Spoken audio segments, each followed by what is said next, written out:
देश के सियासी महासमर में आज हम ले चलते हैं आपको जोधपुर, और जहां से केंद्रीय मंत्री गजेंद्र सिंह शेखावत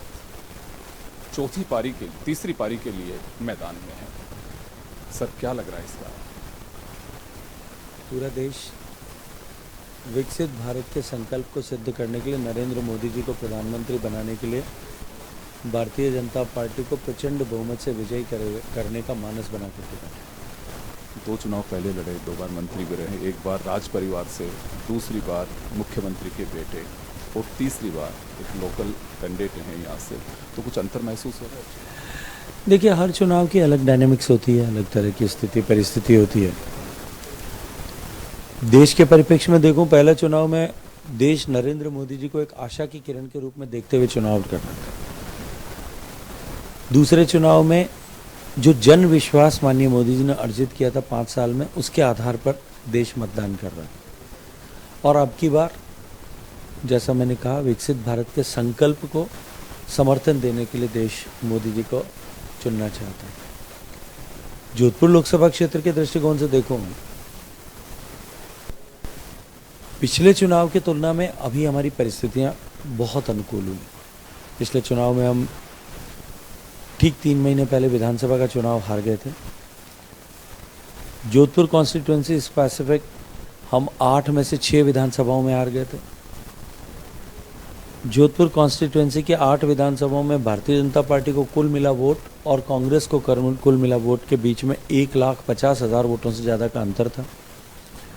सामने मुख्यमंत्री के पुत्र चुनाव लड़ रहे थे और सामान्य अशोक गहलोत साहब की अपनी एक पॉलिटिकल रूट्स जो हैं वो यहाँ पे थे, क्योंकि वो 6 बार के सांसद रहे, 3 बार केंद्र के मंत्री रहे, तीसरी बार मुख्यमंत्री थे, 5 बार 6 बार विधायक रहे।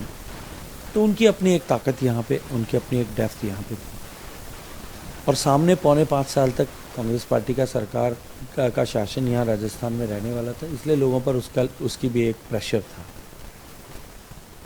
लेकिन कांग्रेस पार्टी के सारे बड़े नेता और सरकार की सारी मशीनरी, हार्डवेयर भी और ह्यूमन रिसोर्सेज भी, सब मुख्यमंत्री के पुत्र के पक्ष में काम कर रही थी।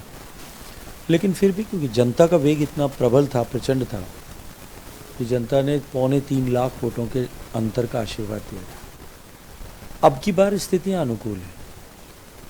8 में से 6 विधानसभाएं हमारे पक्ष में गई हैं, 8 में से 7 विधानसभाएं हमारे पक्ष में गई हैं, और हमारा जो मतों का अंतर है वो 1,25,000 से ज़्यादा हमारे पक्ष में है। और देश की जनता जिस तरह से पिछली बार मोदी जी को प्रधानमंत्री बनाना चाहती थी, उसी तरह से बनाना चाहती है। इसलिए मुझे लगता है कि अब की बार का चुनाव जो है कंपैरेटिवली बहुत आसान चुनाव जो है वो होने वाला है। सरकार आपकी है, इसका भी कुछ बेनिफिट मिल रहा है? प्रत्यक्ष तो नहीं, लेकिन अपरोक्ष रूप से तो लोगों के मन में ये होता है कि हम कड़ी से कड़ी जोड़ें, एक ही तरह की सरकार बने। क्योंकि पिछली बार देश में सरकार माननीय मोदी जी की होने और प्रदेश में कांग्रेस की सरकार होने के कारण राजस्थान को बहुत जगह खामियाजा भुगतना पड़ा। विशेष रूप से जल जीवन मिशन जैसी योजनाओं के इम्प्लीमेंटेशन में राजस्थान इस बुरी कदर पिछड़ा कि पूरे 4.5 साल के कालखंड में कभी भी नीचे से दूसरी पायदान से ऊपर पहुंच नहीं पाया। और इस दुर्भाग्यपूर्ण स्थिति के कारण से राजस्थान की जनता बहुत कंसर्न भी है, चिंतित भी है। इसलिए राजस्थान में भारतीय जनता पार्टी की सरकार होने के चलते अनुकूलता और बढ़ती है। तो गजेंद्र सिंह जी, ये जो तीसरा चुनाव लड़ रहे हैं, जीत के डिफरेंस के लिए लड़ रहे हैं कि उसको बढ़ाया जाए? देखिए, चुनाव जीतने के लिए ही लड़ा जाता है, चुनाव बड़े बहुमत से जीतने के लिए लड़ा जाता है। मैं तो चुनाव लड़ रहा हूं कि माननीय प्रधानमंत्री जी को देश का प्रधानमंत्री बनाने के लिए राजस्थान की सब 25 सीटें हम जीतें, सभी 25 सीटें प्रचंड बहुमत के साथ जीतें। और मैं अगर पूरे राजस्थान के परिप्रेक्ष्य में बात करूं तो 2014 के चुनाव में भी हम 25 सीटें जीते थे, 19 में भी 25 सीटें जीते थे। लेकिन मैं एक बात पूरे आत्मविश्वास से कह सकता हूं और जिम्मेदारी से कह सकता हूं, 19 में जितने वोटों का कुल अंतर था 25 सभी सीटों पे, उससे ज़्यादा अंतर इस बार।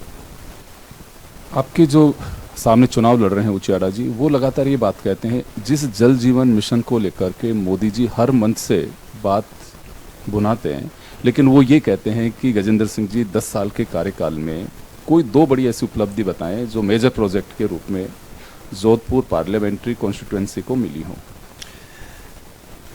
देखिए, मेजर उपलब्धि शायद वो धरती से चांद तक सोने की सीढ़ियां चढ़ाने को मानते होंगे।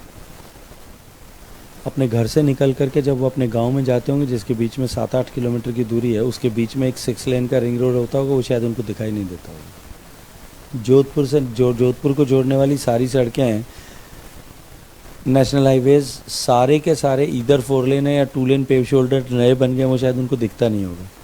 जोधपुर एयरपोर्ट का एक्सपेंशन हो रहा है, वो भी उनको नहीं दिखता होगा। और एम्स जो है वो देश का सबसे ज़्यादा डिमांडेड और सबसे ज़्यादा विकसित एम्स, नए 22 एम्स में से है, ये भी शायद उनको नहीं दिखता होगा।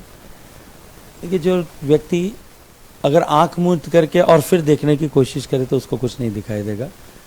लेकिन प्रदेश की जनता भी जानती है और जोधपुर की भी जनता जानती है कि माननीय मोदी जी के नेतृत्व में देश में परिवर्तन हुआ है, देश में विकास हुआ है, देश के गरीब के जीवन में परिवर्तन आया है।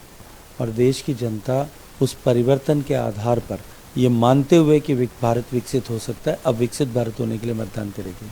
छात्र संघ चुनाव, आपके फादर यहाँ पे जॉब किए, 2 बार सांसद, लंबा समय आपने राजनीति में निकाला, लेकिन बाहरी का बात आपके सामने वाले प्रत्याशी कहते हैं, इससे कुछ परेशानी होती है? मुझे तो बिल्कुल नहीं होती। मैं तो पैदा यहाँ हुआ हूँ और मैंने मेरा कर्म क्षेत्र भी यही रहा है। और मैंने तो एक दिन पूछा था कि यदि मैं जितना बाहरी हूँ, मैं तो पैदा जैसलमेर में हुआ, जो मेरी कॉन्स्टिट्यूंसी का पार्ट है, डिस्ट्रिक्ट हेडक्वार्टर है, यहीं पला, यहीं बड़ा, यहीं कर्म क्षेत्र शुरू हुआ, यहीं पे शादी हुई, यहीं बच्चे हुए, यहीं सब कुछ काम किया, यहीं से सब कुछ हुआ। लेकिन जो वो उनके राजकुमार हैं, जिनके पिताजी से अभी अभी उनकी दोस्ती हुई है, वो राजकुमार पाली में कितना, जालोर में कितना लोकल हैं, पहले उस पर उनको टिप्पणी करनी चाहिए। और जो उनके महाराज कुमार हैं, वो वायनाड में कितना लोकल हैं, पहले उस पर बात करना चाहिए। रूपाला जी के बयान के बाद में राजपूत समाज की नाराजगी की बात आ रही है, जोधपुर में कहीं इसका कुछ फर्क मिलता है? मुझे अभी तक तो देखने को कहीं नहीं मिला।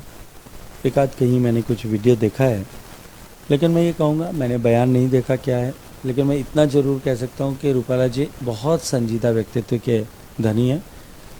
उन्होंने कहीं कहा भी होगा कुछ, तो उसको शायद मिस इंटरप्रेट किया गया होगा, ऐसा मुझे बताया गया है। मैंने चर्चा नहीं हुई है कि उन्होंने उसके बाद में उसको क्लैरिफाई भी किया, उसके बारे में राजपूत समाज के सामने भी अपना वक्तव्य दिया। मुझे नहीं लगता कि ऐसा इशू कोई जो है वो भारतीय जनता पार्टी और राजपूत समाज के बीच में जो हिमालय और गंगा के जैसा रिश्ता है, उस रिश्ते में कहीं कोई दरार डाल सकता है। सर, मेरा आखिरी सवाल है, और सुबह से आपका सफ़र शुरू होता है, मैं रात के 2 बजे आपसे बात कर रहा हूँ, एनर्जी लेवल वैसा ही है? ये राज बताएंगे, क्योंकि दूसरे लोगों के लिए प्रेरणा हो सकती है कि गजेंद्र सिंह 2 बजे मीडिया से बात करते हुए मुस्कुरा सकते हैं। भगवान की कृपा है और लोगों का स्नेह है। जो लोगों का असीमित स्नेह मिलता है वो ऊर्जा प्रदान करता है, और उसी ऊर्जा के सहारे पर जो है मैं आपसे इतने उत्साह के साथ में और ऊर्जा के साथ में आज रात को 2 बजे भी बात कर रहा हूँ। कल रात को 3:30 बजे तक भी आप ही के साथ के साथियों के साथ में बात कर रहा हूँ। बहुत बहुत शुक्रिया सर आपका जन टीवी के साथ जुड़ने के लिए। तो गजेंद्र सिंह जी बेबाक तरीके से बात कर रहे हैं, और पूरी तरह से उनका कहना है कि मैं आश्वस्त हूँ, ना कोई बाहरी का मुद्दा है, ना विकास पर सवाल खड़े करने वाले लोगों के सामने कोई मुद्दा है। कैमरा पर्सन गिरिराज के साथ योगेंद्र शर्मा, जन टीवी न्यूज, जोधपुर।